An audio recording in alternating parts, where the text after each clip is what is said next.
जय शिवराय मित्रांनो, आज चाललोय सकाळ सकाळी वीर मराठा प्रीमियर लीगला. आमच्या इकडचं रस्ता म्हणजे लय डेंजर, खड्ड्यात रस्ते आहेत समजत नाही. पोहोचलो ग्राउंडवर आणि लय भारी नियोजन केलता, एकदम बेकार.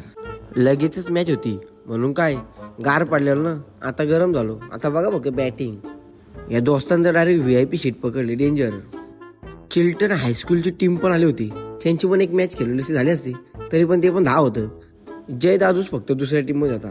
काय बोलायचं. मी बॅटिंगला गेलो का डायरेक्ट आग लागते, मी सोडत नाही. मग हा बघ निघाला 6, मी बेकार. हा दुसरा बॉल डायरेक्ट स्टेट बाउंड्री. मी जास्त काही शॉट टाकत नाही, बॉलिंगला तर माहिती आहे डायरेक्ट आगीचा गोला. ही पहिलीच विकेट पहिल्या बॉलला. साधा कामच नाही ना, बॉलिंग तेवढी जोरात टाकतो. नंतर होती आपल्या संस्कार भाईची बॉलिंग, एक बॉल एक पाव होती आणि भाईने बेकार असा बॉल टाकला ना, डायरेक्ट टॉपला गेलो मी, डायरेक्ट टॉपला. बघा आता बॉल बघा फक्त भाईचा कसला रफ्ताराने आला ना, टाकला डॉट. बेकार. जिंकलो ना आम्ही, नाही गेलो क्वालिफाय झालो डायरेक्ट टॉप 4 मध्ये.